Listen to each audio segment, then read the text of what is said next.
to the Empowering Women podcast. Together, we will hear from ambitious and inspiring career women as they share their stories of success and overcoming career challenges. And now, your host, Mel the Engineer.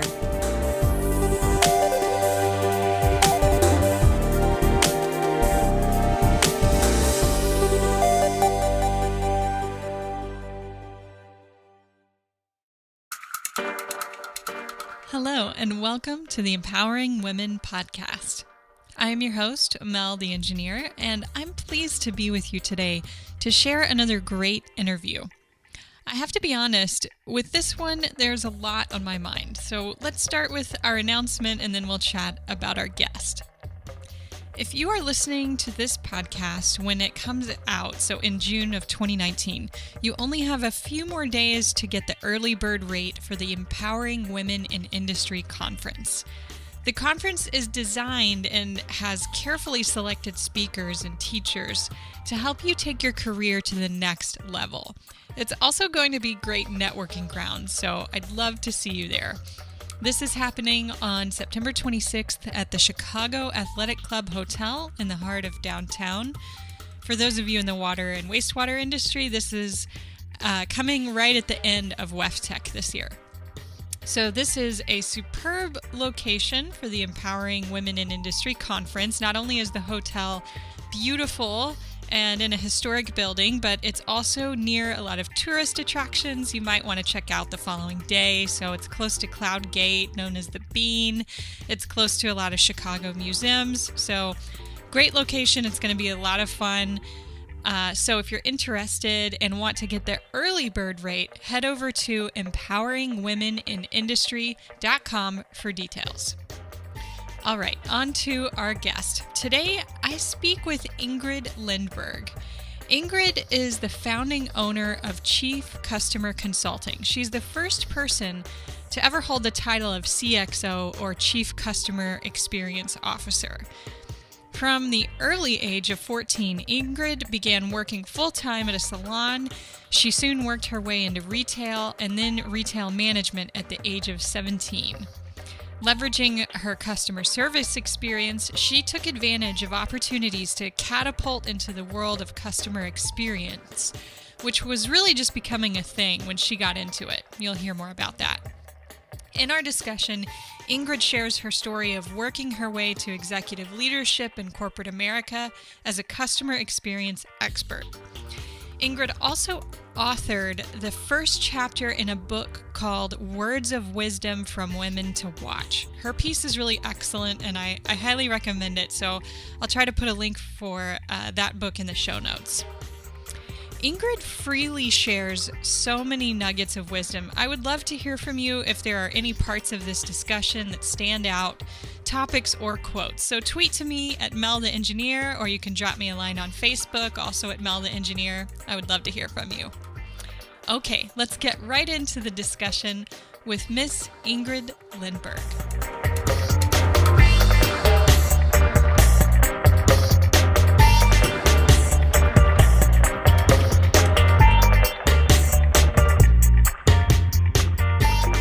Welcome to the Empowering Women podcast. Thank you so much for joining us today. Thanks for having me, Mel. I'm super excited to chat with you. Thank you. So I would like to start by asking a couple questions about your early life. Would you describe for us a bit about your childhood and how you might say your parents influenced the professional that you ultimately became? Oh my goodness, what a question, Mel. So let's see. I grew up as a Navy brat, so we grew up all over the world, and my parents were very good at really immersing us in the countries we lived in. So I was exposed to all sorts of cultures and all sorts of people and food and just, an amazing upbringing, right? So I used to say I saw more countries by the time I was 14 than most people see in their lifetime. So I think that exposure to just kind of every different type of person and place really opened me up to all sorts of experiences in the future. So that's kind of number one. Number two, my dad was an attorney who was a high-ranking attorney in the Navy. And so at our dinner table, we were always encouraged as kids to really participate in the conversation and in the dialogue, regardless of what high-ranking military official was sitting at our dinner table. So I'll never forget when my dad was writing or rewriting the Panama Canal Treaty in 1978, I was sitting at that dinner table participating in that conversation as best as a 4 or 5 year old could, right? But was completely and utterly empowered to speak my mind and have a voice. That's number two. Number three, my mom's a teacher. So everything was always a learning experience.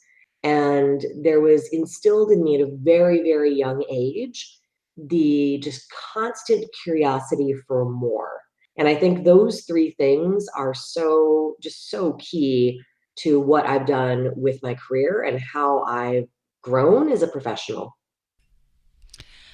Okay, so tell us a bit more about what happened as you grew up. So you went to college. How did you decide what to study, and what took you into the retail environment initially? Oh goodness. See, this is such a dirty one. So my parents got divorced when I was 14 and we moved to Minnesota because that's where my mom's parents were. And so it was a very kind of a crash landing experience. So we went from kind of this living all over the world with maids and gardeners and cooks. And, that's what life is like as an American citizen outside of the US, right? It's just very different to not knowing where our next meal would come from. My mom was, like I said, she was a teacher, but I think she was making, I want to say it was like $12,000 a year in the early 90s. And I remember seeing our rent check for the house that we were in. And I knew that the rent we were paying for the house was almost as much money as my mom was bringing home. So I actually started working full time when I was 14. And the first job I got was sitting at a reception desk at a salon and answering calls and booking appointments. And that quickly kind of rotated into what most teens do, which is you get a job in retail, right? And I was really lucky, I think, once again, because of just my openness and my aptitude.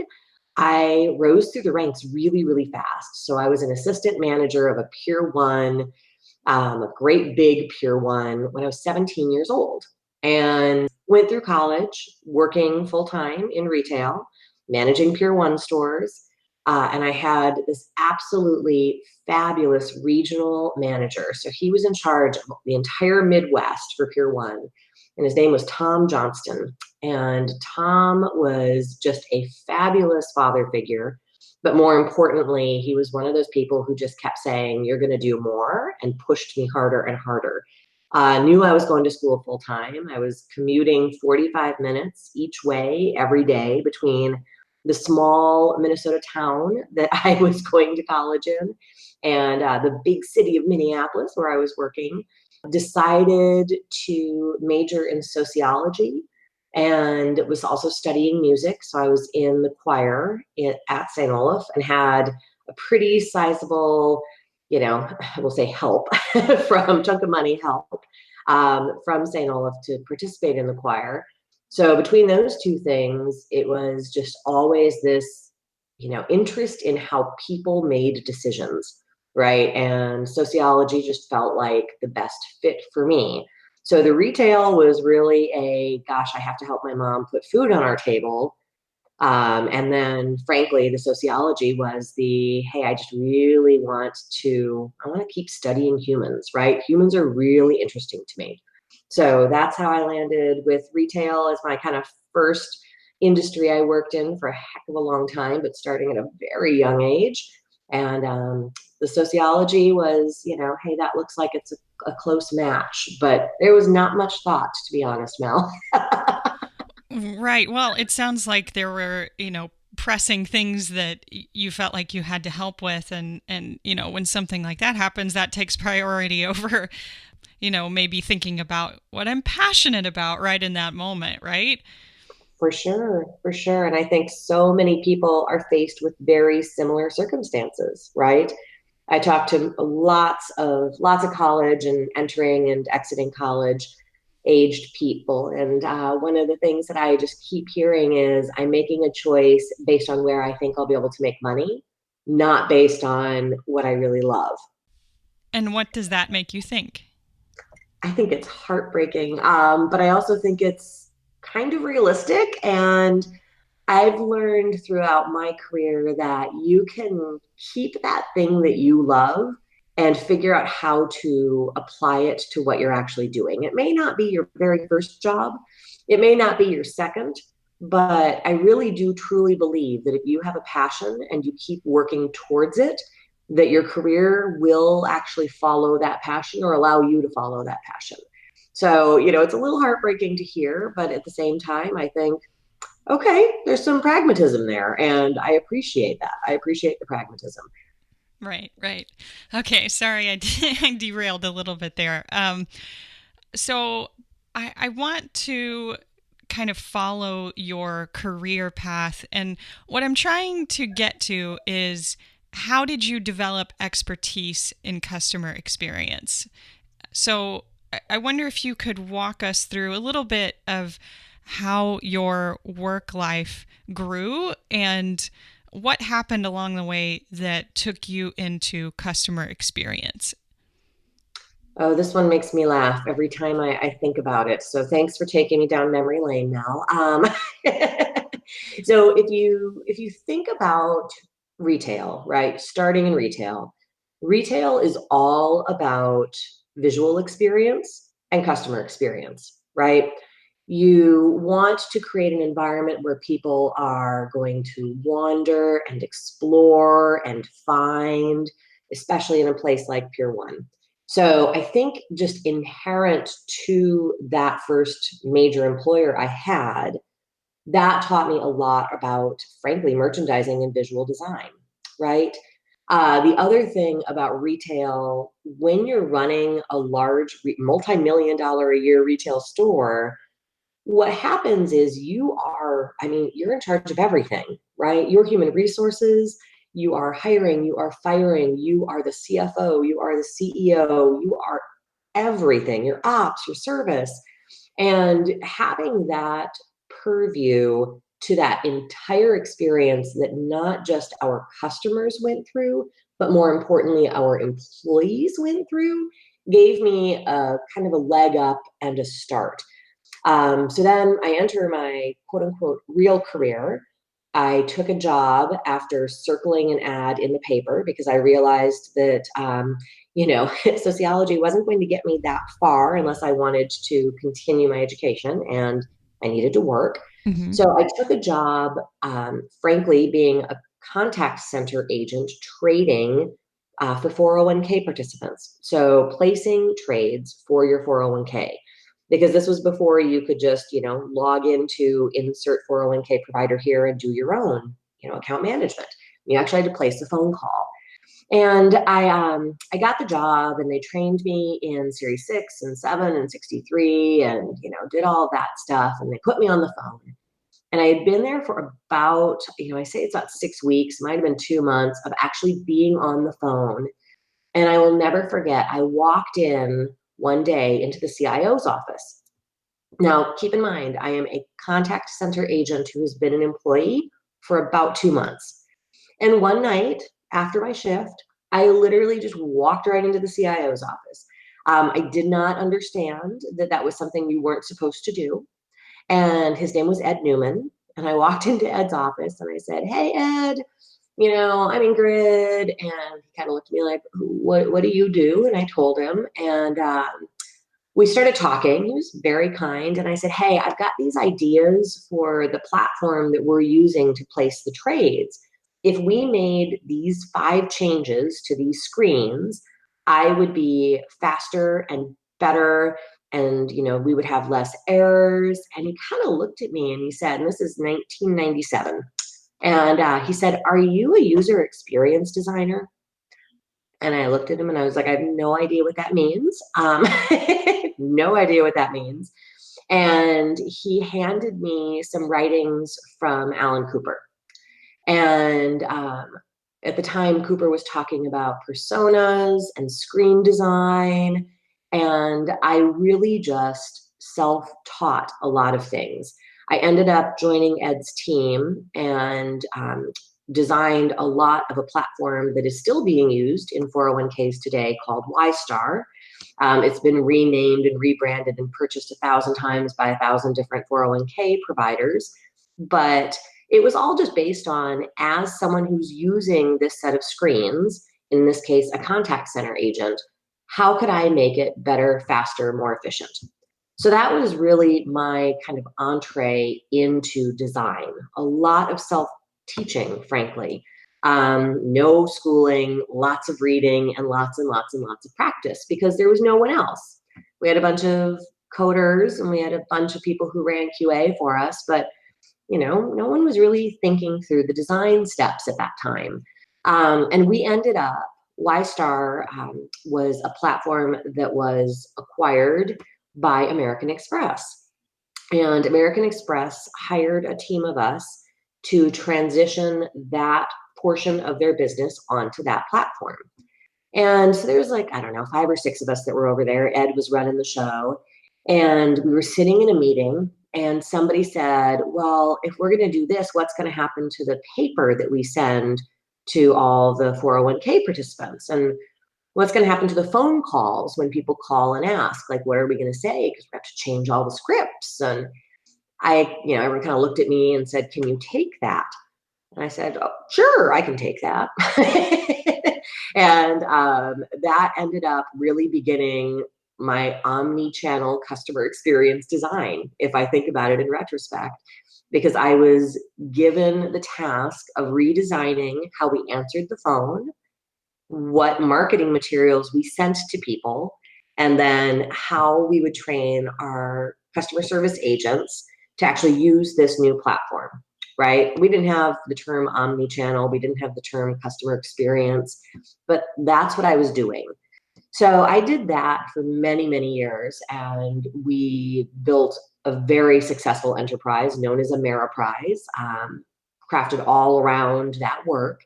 And when I was done with that, I was really tired, to be completely honest. We had gone through 9/11 at that time. It was a big transformation of the Ameriprise book of business, and I was pretty shot. And I got a phone call from a friend of mine who said, hey, I've got this job. It's it's a startup. You can wear jeans and t-shirts, because at American Express I was in, fancy clothes every day. And I said, yeah, I'll totally take it. And I thought of it as a break job.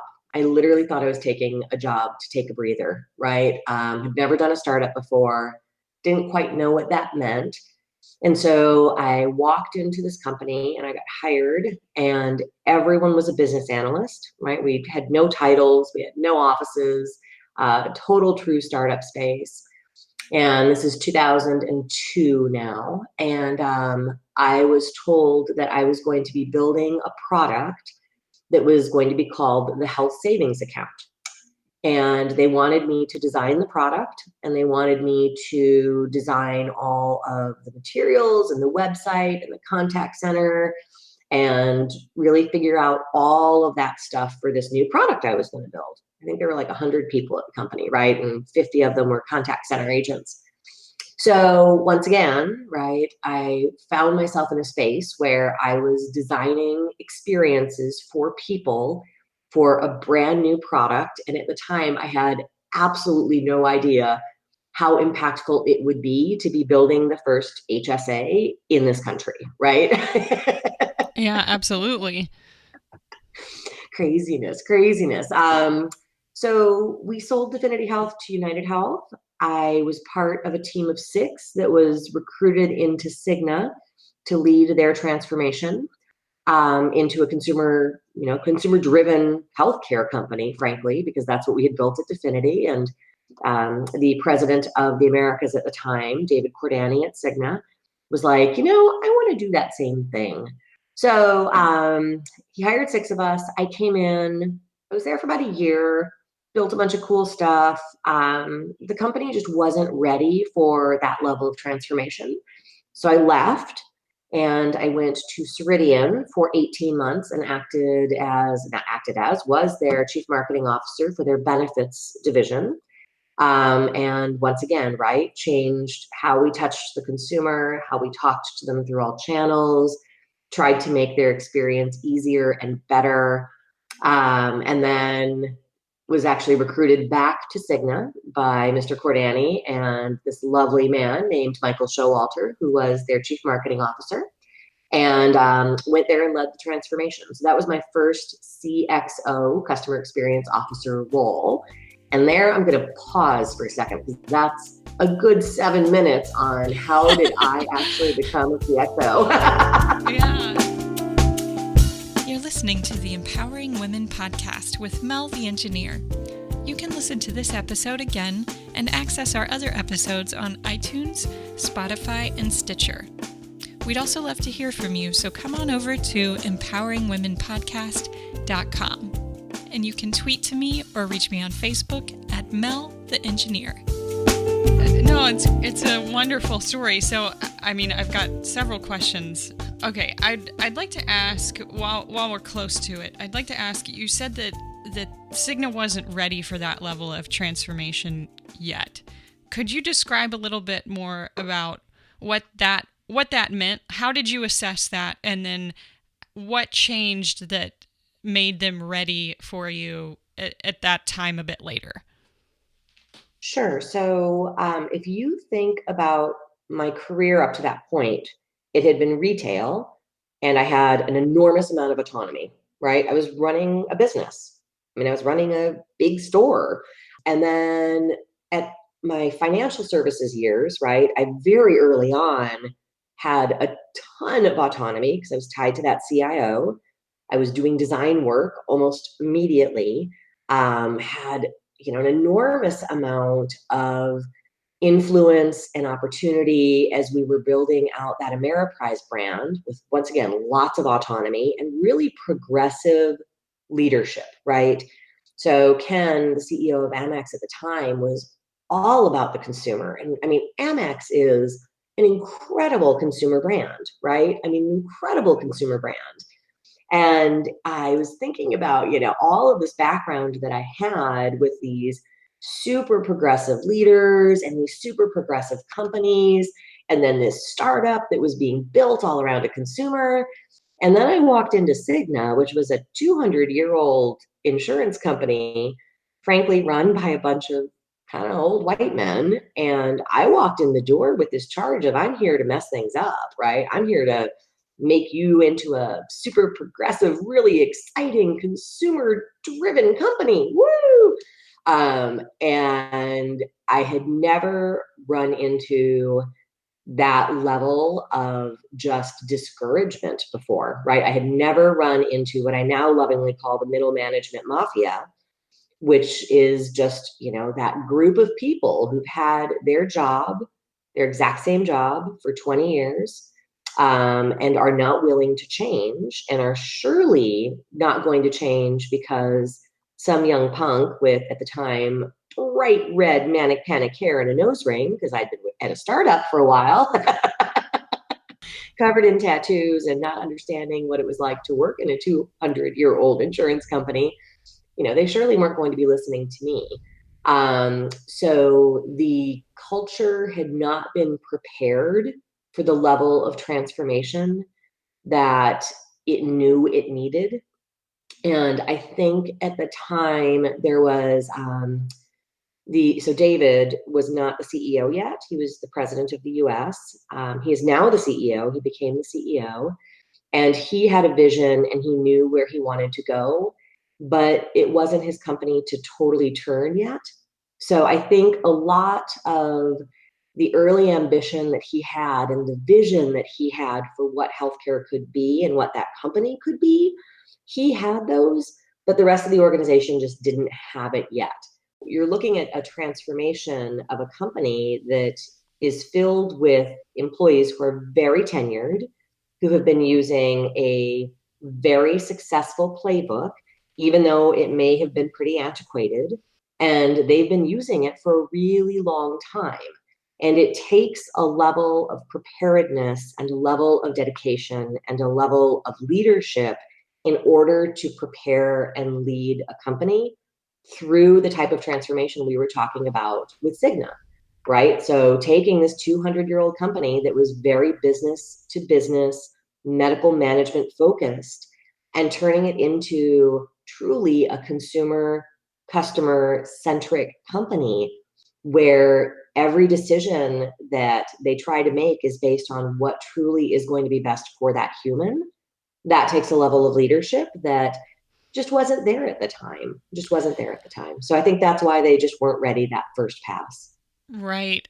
Well, and I think what you're describing can apply to so many different types of business situations, because what you're talking about is changing the culture and the mindsets. And so doing that alone is incredibly difficult within an organization.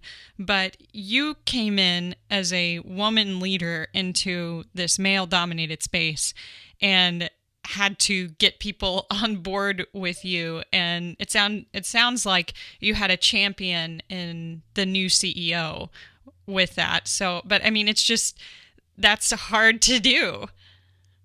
Yep. I have flashbacks sometimes still. There's, I think that there is something that anyone who's trying to do something large and transformational will run into, right? And that just, I'm not up for it, I'm not interested in it. That's pervasive in every company, regardless of who the transformative partner or person is, right? You're always going to run into that. I think what I found, first of all, I was very young. I was 31 years old when I was hired into that role. So I was 20 years younger than any of my peers at best. I didn't fit the mold at all, right? I've not been very good at packaging myself into one of those female execs who disappears, right? I don't do that. I've not cut my hair very short and worn very boxy clothes. I've just not played a lot of those roles that a lot of female executives have, right? Where they either try to conform to that boys' club or they frankly just kind of disappear as a human. And we all know women who've done this, right? Yes. It kills me when I see it.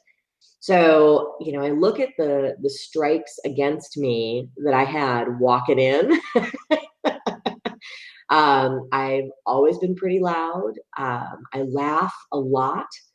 I say exactly what I think. I have zero data scrubber. And I've never understood how to be politically correct in a corporate setting, right?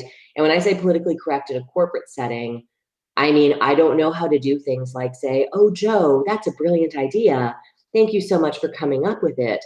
I say things like, "Joe, I'm sorry you felt like you had to restate something I said 20 minutes ago. Would you like me to be clearer next time?" Right?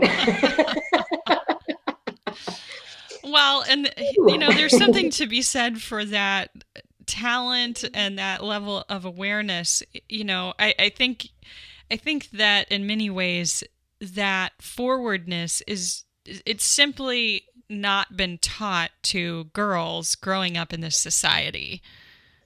At all, right? So go back to 4-year-old Ingrid sitting at the table while the rewrite of the Panama Canal Treaty was being discussed, right? Ingrid, what do you think? As a 4-year-old, I didn't have a right to have an opinion, but I was allowed to express one, right? And I listened well enough that I understood some of it. And I think that there was just something so magical about what my parents created, right? We always joke about nature and nurture. That was a lot of nurture, right? That was a lot of have a voice, find your voice, use your voice, and teacher upon teacher, especially in grade school, right? Especially in grade school, saying, hey, say it again, right? Hey, come to the front of the class and sit here. I want to hear what you have to say. And you're right. I mean, girls are just not taught that. So I was so lucky to have this magical set of circumstances wrapped around me when it came to finding my voice and being pushed really hard as a kid.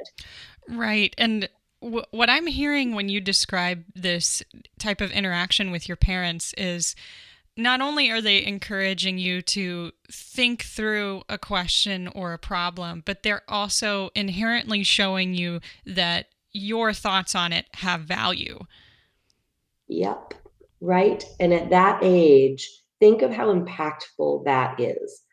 Right. Especially in, I don't know how many of your listeners have military experience or how much military experience is in your background, Mel.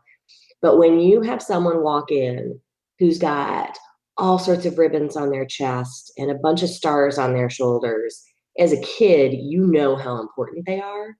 And when you have someone with that much rank sitting at your table, listening to what you say, it creates such a sense of self that is almost unstoppable and frankly can be a little detrimental, right? It's gotten me into some trouble, but I wouldn't trade it for anything. I wouldn't trade it for anything. So I want to circle back now to some of these things that we were touching on with your professional experience, and this may be the Cigna experience or before that, but I'm going to read a quote from you, and then I've got a couple questions for you. So this is the quote. Corporate America has been built around the support of the fraternity, from the places where deals are done to the business that is done over brown liquor and cigars. The fraternity that was built to help men get from one stage to another is one that seems impenetrable for women. So the first question I'd like to ask you is, what are some of the things that you've seen in your work that led you to this very specific description? So so thank you for that one. It always gives me a little bit of a goosebump when I hear that one or reread that. That's from a book that I was just so honored to be asked to be a part of, called Women to Watch. And it was interesting because we were asked to write down our stories. And there's a bunch of stories in that book, from a bunch of very successful women, all of whom, have faced fascinating challenges based on our gender. And that quote, that storyline captured an enormous amount of attention from readers. We've done a series of panels and speeches together, all of these women, and people often ask me about that line or that series, because I'm the only person of all the women who added stories to this book who really talked about that, right? Where deals are done. And so I get very careful now because I refuse to align stories to companies. We'll preface with that. I do have a lot of respect for a lot of the places that I've worked. But whether it was being told I had to learn how to play golf and being given a golf pro to try to teach me how to play golf, because that's just where deals were done. Whether it was when I was managing a team of all men, who would invite me out to lunches and would take me to happy hours, but would never take me to Friday night happy hour. So I followed them once and walked straight into the strip club that was 3.5 blocks from work and sat down with them and said, hey, I'm a part of this team. And if I have to sit here to remind you that I'm a part of this team, then I'll sit here to remind you that I'm a part of this team. Wow, Ingrid. I'm sorry, what was that, Mel? I just said, wow. Well, and I was telling a story not that long ago. I was hired to give a speech to a bunch of executive women in financial services. And I had a woman come up to me afterwards and she said, you know, that still happens. And I said, yeah, it still happens all over the place. And she kind of looked at me and she said, why are we not talking about it? And I said, well, what I found is when I talk about it, I have a group of women who will either raise their hand or approach me later and say, well, I've never experienced that. And my answer to them is twofold, right? Either you're not senior enough to be in that environment because it's happening at the most senior ranks, or you're not trusted enough to be invited to it. And both of those are horrible answers, but it's happening and it's happening everywhere and it happens often, right? Companies that, you'd have client events and I'd be invited for the dinner part and then I'd be excused because our sales guys would be taking the rest of the guys out to the strip clubs, right? And it happens and it still happens, right? I think that level of fraternity where we'll cover for one another, we'll protect one another. I was the most senior woman in a large company and I had a really, really big job. And one of my peers walked into my corner office and closed the door behind him. And I had no windows in the office. The windows all faced the outside. There were no windows to the hallway. And he closed the door behind him and he was a very large man, both in height and in girth. And he leaned up against my door and crossed his arms and started yelling at me.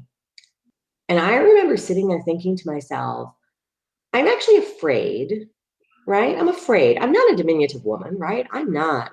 I'm tough and I'm, pretty ballsy. But I was actually afraid for a moment. And then my next thought was, God, this would never happen to a man. This would never happen to a man. A man would never sit here and think, I'm afraid right now because I'm locked in my office. Right. And it was interesting because I did the things. I reported it to HR. I said I felt, threatened, and we knew this guy was a bully. There'd been a bunch of reports about him bullying women. And the head of HR, who also happened to be a man, literally did nothing about it. Right.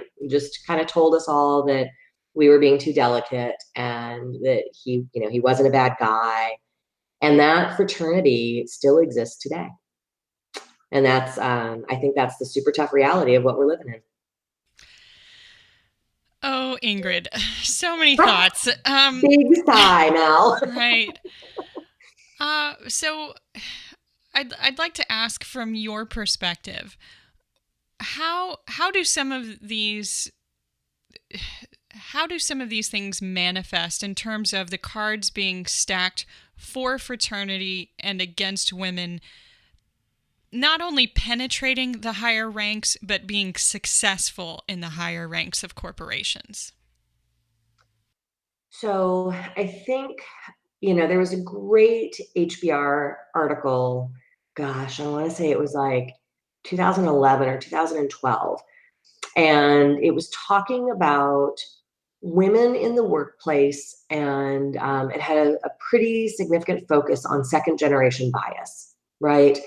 And the story that the piece told was that, as humans, right, we look for people who are like us.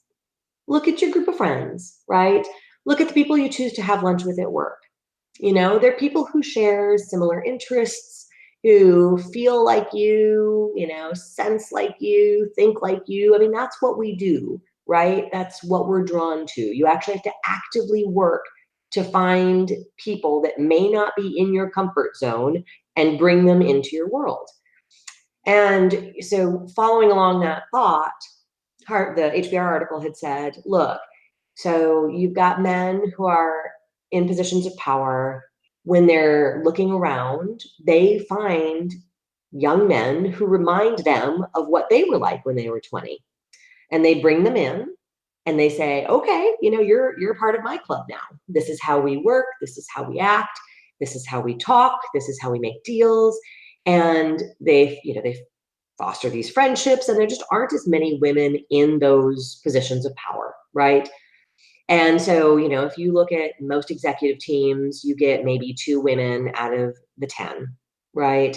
HR and marketing, always. CMO and CHRO, always, right? So you've got two women who are hopefully reaching into the organization and pulling up a woman as, the person they've chosen to mentor. So, and then you've got the 8 men who are pulling up 8 men in most cases. And I know mass generalizations, I get it, I hear it, but that's what happens. And the HBR story was talking about the prevalence of second generation bias in women who made that first push, right? The first women who broke the glass ceiling, the women who got through, and how they struggle to reach down and grab another woman. And so you've got this kind of double jeopardy, right? So you don't have that many women who are looking for you because they're like, and I literally had a female executive say to me once, I did it with no help. Why should I help you? Oh my God. Once again, prevalence, right? I mean, it's a great article. Great article. I'll find it and send it to you so we can link it. But you've got that. So you got the double jeopardy, right? And I think that the system is just set up in such a way, and it's societal, right? Once again, we find people that are like us, and that's who we want to help. Now, along the way, I have had incredible sponsorship from men. I have had incredible sponsorship from men. There has actually never been a female executive who has sponsored me. I have always been sponsored by men.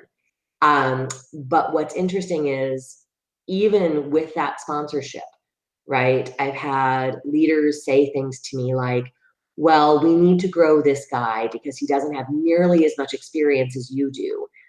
So we're going to give him part of your organization so that he can learn.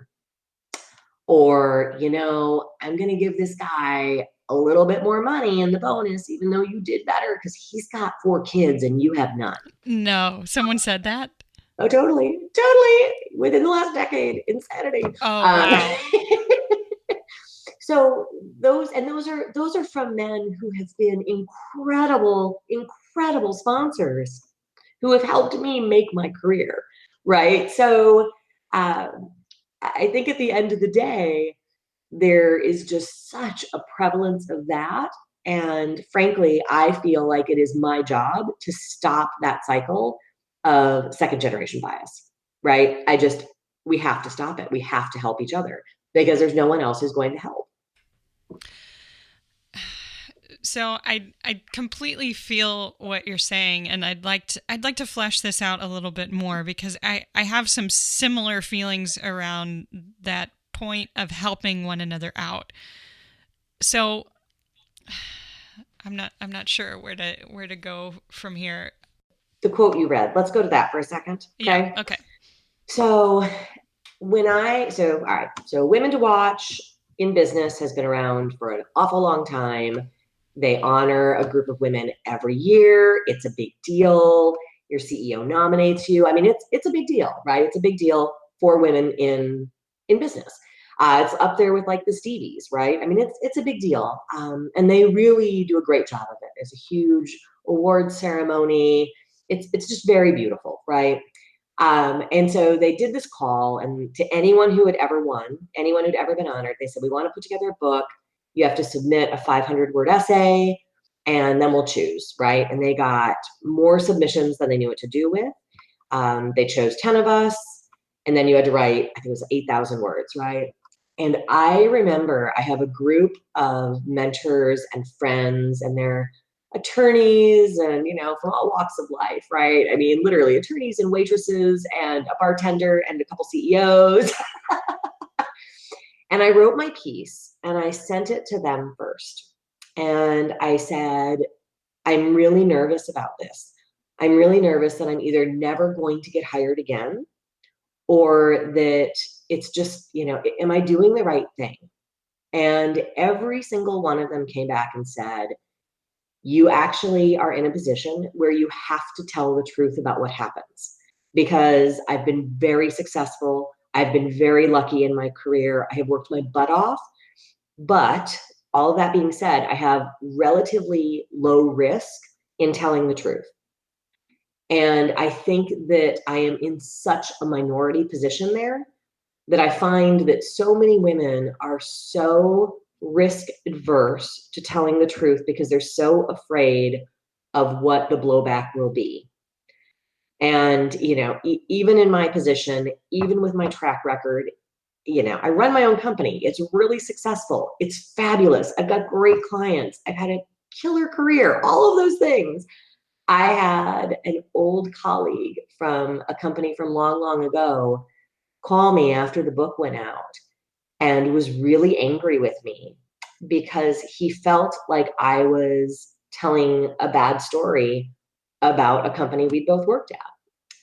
And, I said to him, I was like, but that thing happened. That thing actually happened, and it happened in front of you.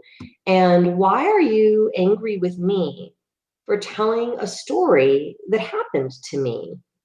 And it was just such a fascinating conversation. And I feel like there is so much fear of retribution, right? I'll never work again.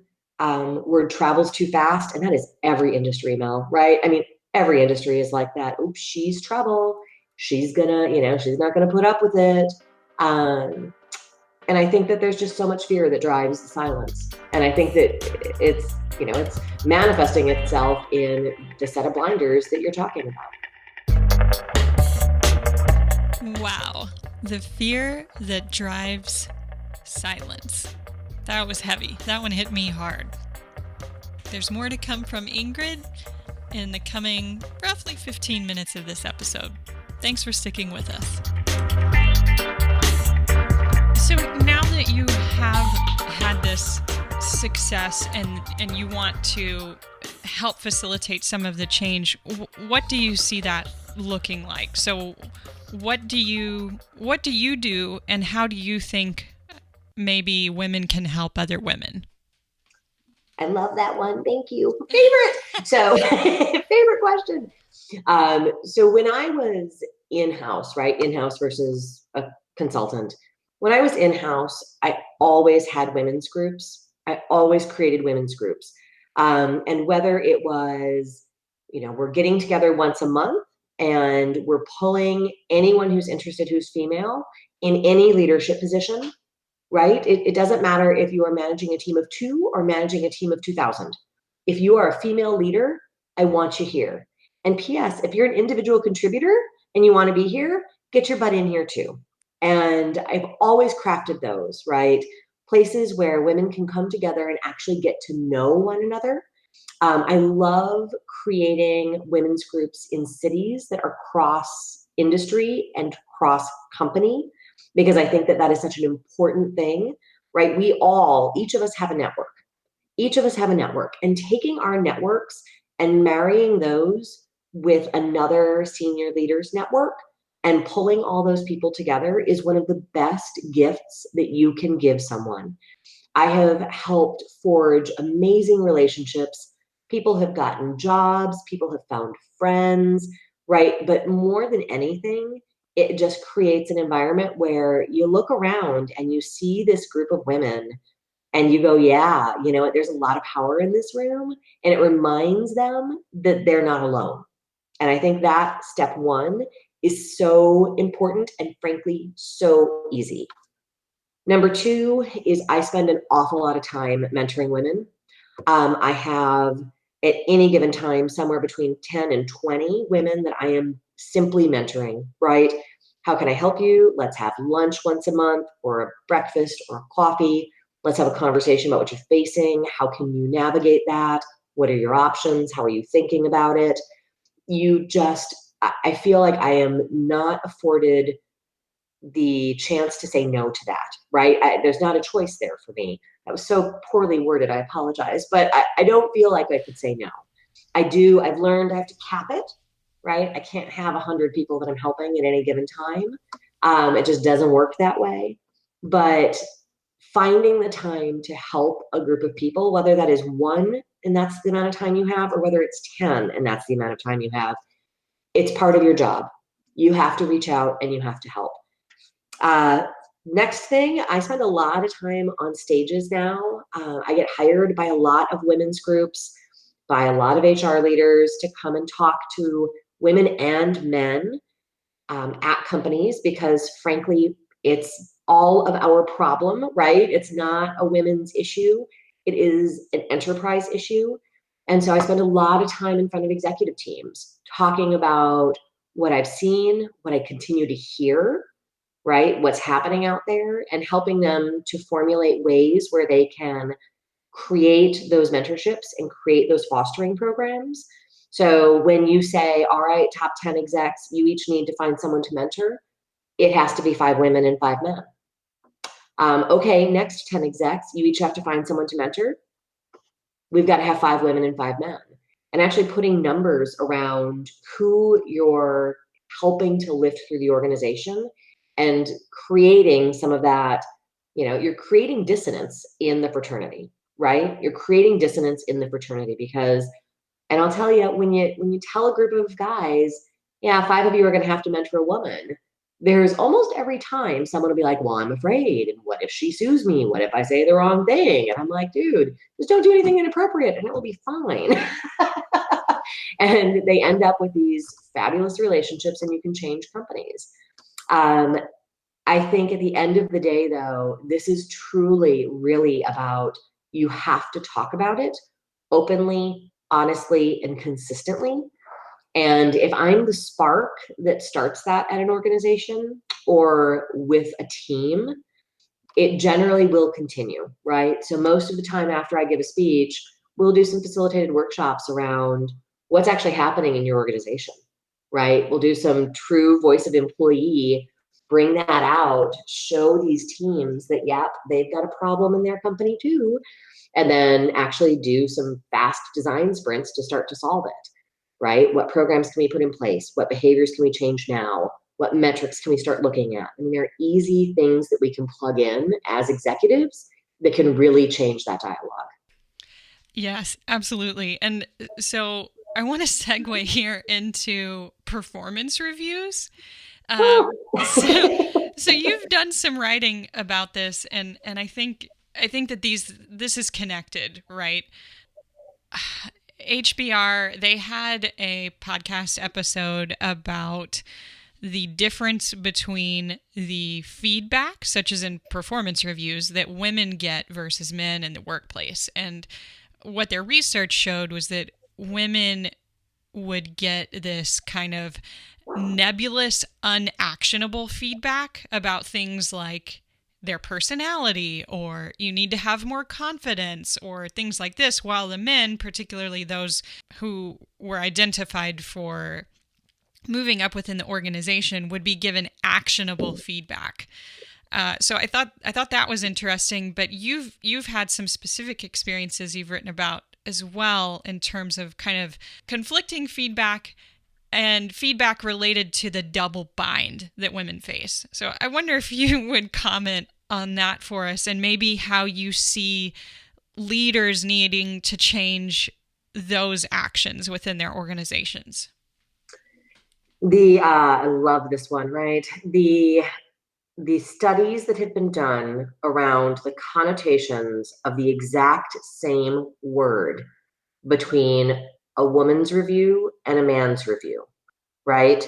Where strong used in a man's review is something like 90+% always positive, right? You're so strong, you're fabulous. And in women's reviews, strong is negative almost 90% of the time, right? And those percentages are totally made up, but it's pretty close when you look at the data.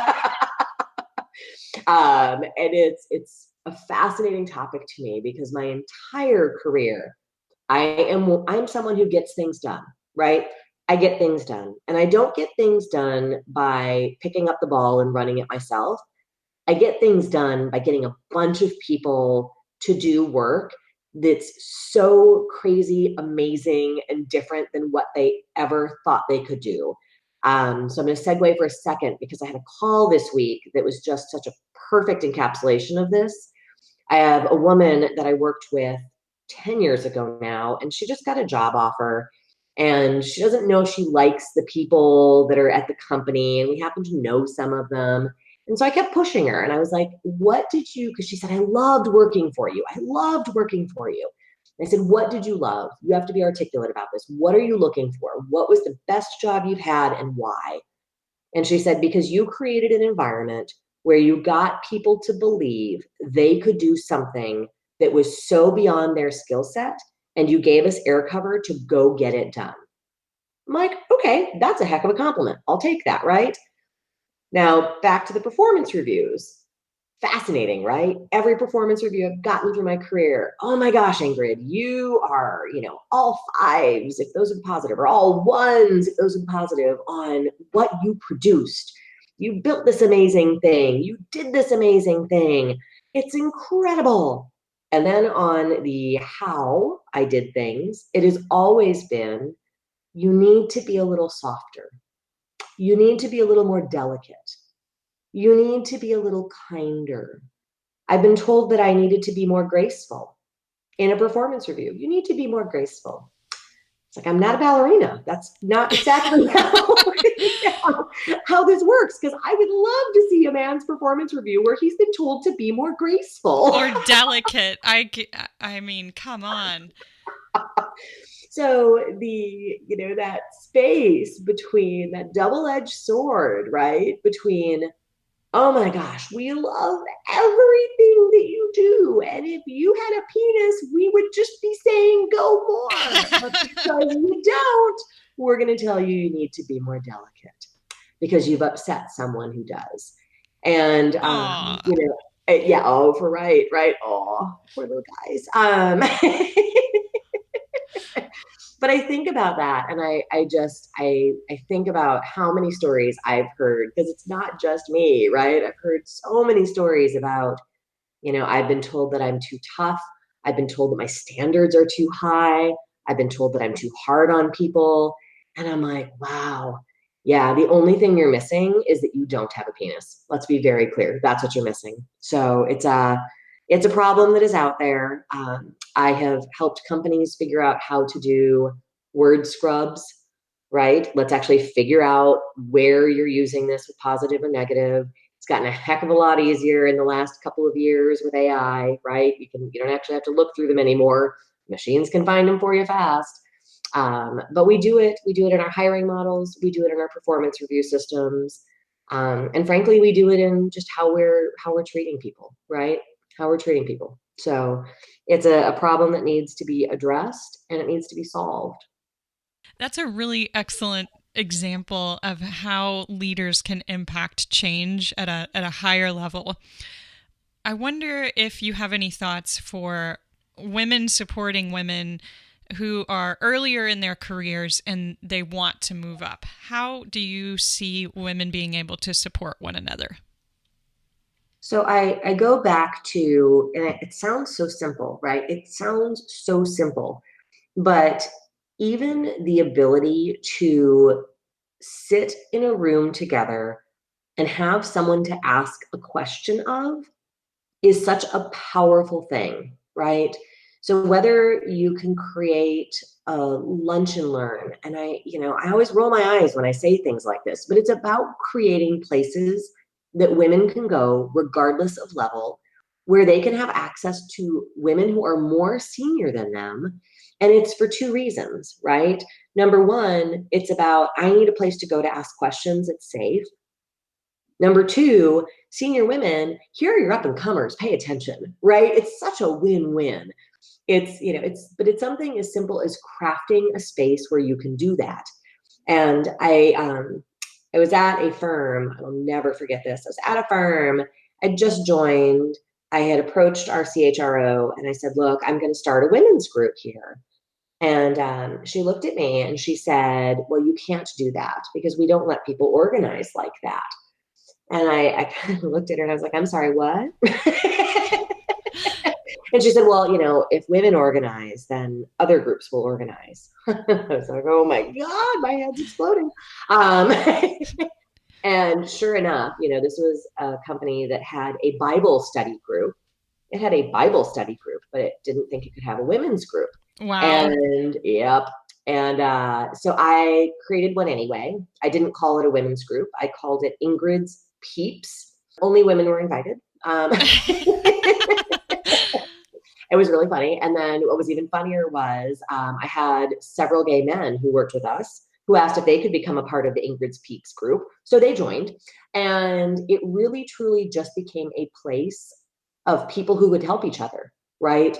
And it was things like, I've got a problem in the contact center because marketing sent out this mailer and it blew up my call volumes. Well, guess where that got solved? It didn't get solved sitting in a conference room yelling at each other. It got solved over a glass of wine that Thursday night in a bar, right? Where the head of the contact center talked to the head of marketing and said, hey, can we figure out a better way? Because when you send this out and I don't know what's coming, it really kills me. And then I get hammered. And I got to tell you, that partnership between those two women is strong to this day, right? So that's how you do it. You just put people together. And there's all sorts of systemic things we can do as well. But simply getting people in the same room is still one of the most powerful tools I've found. Absolutely. Okay, I want to ask you about something specific. You've had some interactions with women regarding a life choice. And maybe people are not always supportive of this. And I was wondering if you could just talk a little bit about what you've experienced as a woman who decided not to have children and how you think other professionals, like professional women or men, could be supportive of this, like in contrast to what your experience has been. So I think one of the most surprising things that I have run into in my career is how I am treated by both women and men because of the choice that I've made to not have children. And that has run from immediate assumptions that I'm a lesbian to immediate assumptions that I am infertile, to these really sad looks about, gosh, Christmas must be really hard for you because you're alone, to because you don't have kids, of course you can work Christmas Eve. And of course you can be the person who's here during MEA. And why would you need a spring break? Your kids aren't off. You don't have any.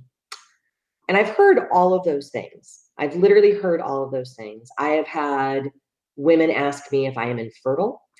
I have had men literally just assume that, there's got to be something wrong, because why wouldn't you want to be a mom?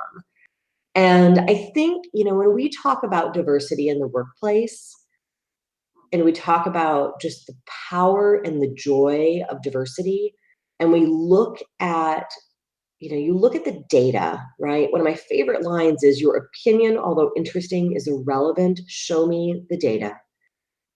You look at the data of what a diverse executive team brings. Those companies are so much more successful, right? Those companies are operating on a plane that others can only dream of. And we've been able to prove that with data. Yet, I don't think that we're embracing the diversity of choice to the degree of, we haven't gotten to the place of, it's okay if you don't have kids, and that's an okay choice to have. And that conversation is not one that's been happening, right? We do talk about maternity leave needs to be better, paternity leave needs to be better, right? We need to be more flexible for moms. That's all awesome. At the same time, I've cared for ailing parents. I've cared for ailing spouses and ailing grandparents. And that, that amount of work is just as hard as caring for your sick kid. So, the diversity of choice and the diversity and inclusion of understanding that all of us have made decisions, and they're not good or bad. They're not yours to comment on, but how we as executive teams and companies can support all of those different types of scenarios is something I think we have only begun to scratch the surface on. I think that was good. Thank you. It hurts my soul. I feel you.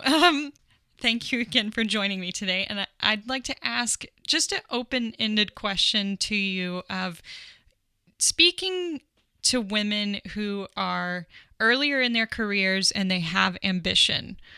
What is your advice to them in general? I wish for women that they can find that amazing thing that was instilled in me as a kid, which is your voice matters. Your voice matters. Raise it, own it, use it. There is nothing that saddens me more than watching a woman walk into a room and sit at a chair against a window on the wall instead of taking a seat at the table when it's a meeting about something they own.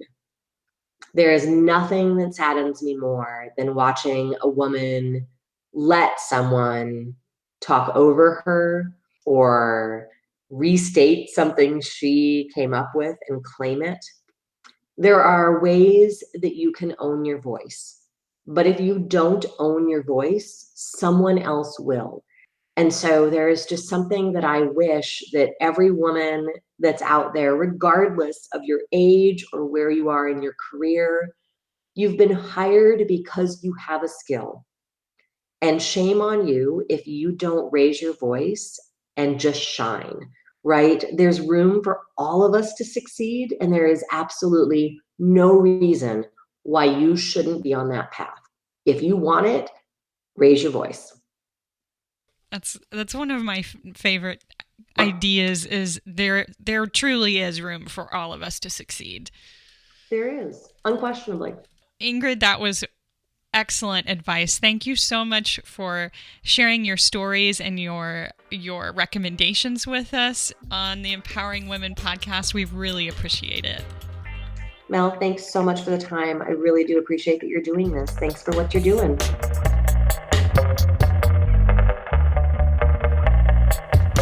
Okay, you made it to the end. I think you should take a moment to thank yourself. Thank yourself for investing in your future by taking the time to learn from someone you might not otherwise have met. That's one of the things I love most about podcasts. It gives us access to knowledge and perspectives.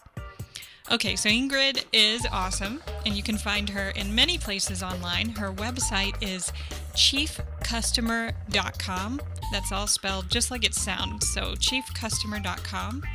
You can find her on Instagram with the handle @IngridLindberg_CXO. And then you can reach her on Twitter in two places. The first is her personal account, which is @ICLindberg. And then the company account is @ChiefCustomerCX. And I know she'd appreciate it if you follow her or send her a message or note on any of those places. Thank you so much for downloading and listening. If you are enjoying the podcast, please leave us a positive rating and review wherever you download your podcasts. It really does go a long way to contribute to the success of the show. I look forward to sharing time with you again on the next episode and hope to see you at the Empowering Women in Industry Conference. Okay, so head over to empoweringwomeninindustry.com for more info and the registration. And of course, if you'd like to reach me, you can find me on Twitter and Facebook as @MelTheEngineer, or you can email me directly at meltheengineer@gmail.com. Thanks again, and here's to your career success.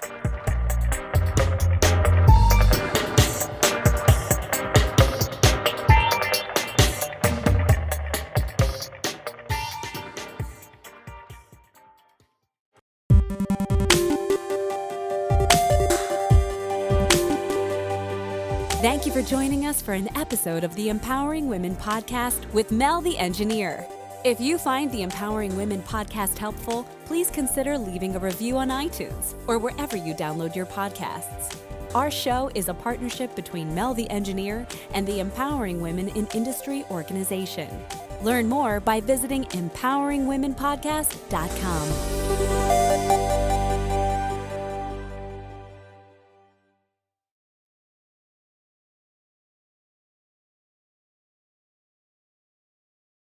Okay, so that covered all of my questions. Do you feel like I missed anything? Is there anything that we should circle back to that I should ask you and kind of splice in somewhere?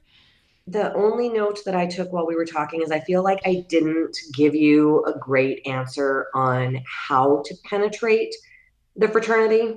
That was, I have a star next to fraternity. Okay, well let me just ask that to you then, and I can put that in somewhere, absolutely. So No, but that's, I mean, this is up to you. If you think we covered it more than enough, I have no skin in this game. This is yours. So you tell me. oh, no, I think that's great. That's why I ask, because you know the information that you have better than I do. So yeah, so let's pick up with that one. Ingrid, I wonder if you might speak with us a little bit about how women can penetrate the fraternity. What can that look like? What a great question, Mel. The thing that I found, and I talked about this right earlier, was I never wanted to become one of the women who turns into a box, right? I didn't want to be the shoulder pad suit with the short hair, kind of barking orders or, going into the corner. So what I did was, frankly, I found one friend at a time. And I learned early on in my career that everyone has, similar fears and similar goals. And one of the tools that I have found that have worked really well for me, frankly, is I'm a master at making you look really good.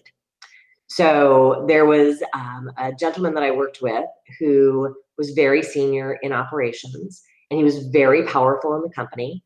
And I came up with an idea that was very different for our industry and for the organization.